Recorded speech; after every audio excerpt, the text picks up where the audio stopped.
அப்போ நீங்கள் எப்போ அவங்க கூட அக்ரி பண்ணுறீங்களோ ஆமேன்னு அப்போ தான் அந்த ஜெபம் உங்களுக்கு என்ன ஆகும், செயல்படும்.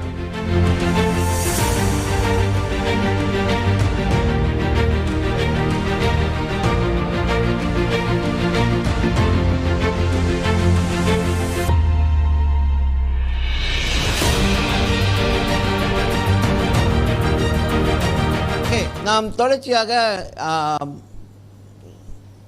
தேவனுடைய சுகத்தை நாம் பெற்றுக்கொள்ளணும், நம் ஆரோக்கியமாக வாழ்கிறது குறித்து நாம் கேட்டுக்கொண்டிருக்கிறோம். ஓகே, ஸோ இன்றைக்கி நீங்கள் குணமடைகிறது, நீங்கள் வியாதியிலேருந்து விடுபடுவது, நீங்கள் வியாதியிலேருந்து குணப்படுவது, இது எல்லாமே தேவன் விரும்புகிற காரியம். ஓகே, ஸோ யாருக்கிட்டையும் சாட்சி இருக்கா? இந்த வாரத்தில் நம்முடைய டிவோஷனில் எல்லாரும் இதுக்காக தான் ப்ரே பண்ணிகிட்ருக்கோம். அதெல்லாம் நீங்கள் நம்பணும். ஒரு ஆள் உங்களுக்காக அந்த டிவோஷன் டெய்லி மண்ணால் ப்ரே பண்ணுறாங்க. ஆண்டவரே சிஎல்சி ராயல் ஃபேமிலியில் இருக்கிற ஒவ்வொருத்தரும் ஆண்டவரே தெய்வீக சுகத்தை பெற்று சந்தோஷமாக வாழணும் அப்படிலாம் சொல்லும்போது நீங்கள் அப்படின்னு நினச்சிங்கன்னா ஒன்றும் நடக்காது.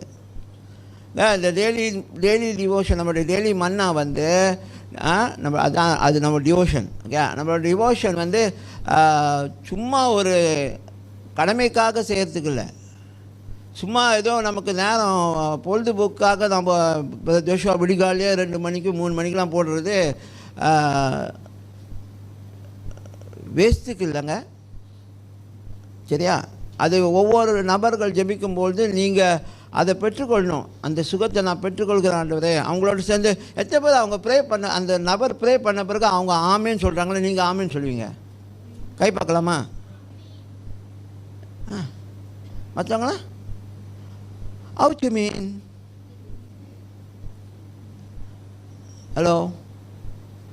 அப்போ நீங்கள் எப்போ அவங்க கூட அக்ரி பண்ணுறீங்களோ ஆமேன்னு அப்போ தான் அந்த ஜெபம் உங்களுக்கு என்ன ஆகும், செயல்படும். ஸோ இன்னிலேருந்து தயவு செய்து அந்த ஒவ்வொரு காரியமும் அவங்க ப்ரே பண்ணும்போது சரி, சில நேரத்தில் அந்த சாப்பாடுக்கும் சரி நன்றி செலுத்துறோட ரியலி தேங்க்ஸ் அதுக்கும் சரி, அந்த நபர் அந்த வசனத்தை அறிக்கை எடுத்து ஆமேன்னு சொல்லும்பொழுது நீங்கள் அதுக்கும் ஆமேன்னு சொல்லணும். அப்போ தான் அது உங்கள் வாழ்க்கையில் செயல்பட ஆரம்பிக்கும்.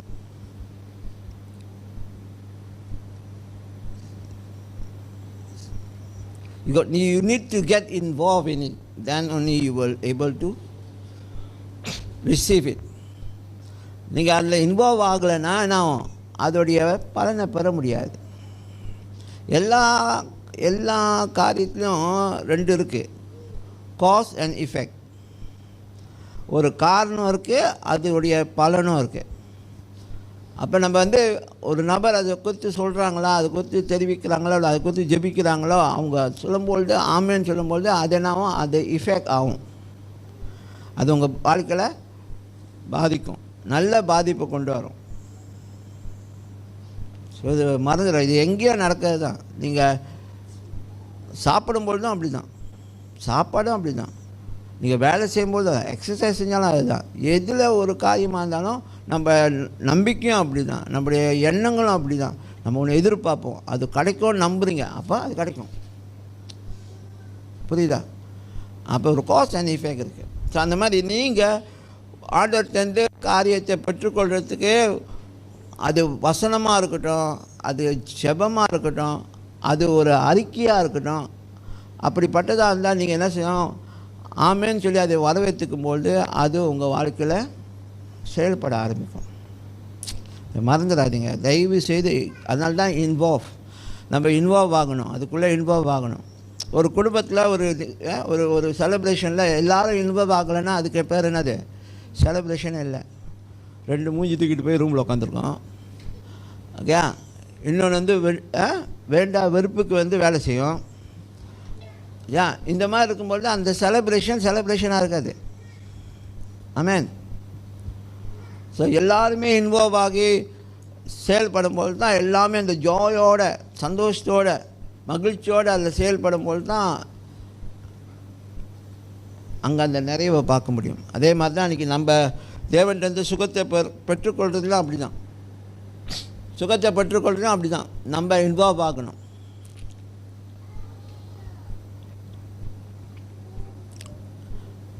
நீங்கள் இன்வால்வ் ஆகணும். ஆமென். சொல்லுங்களா, சொல்லுங்கள். நான் இன்வால்வ் ஆகுவேன்.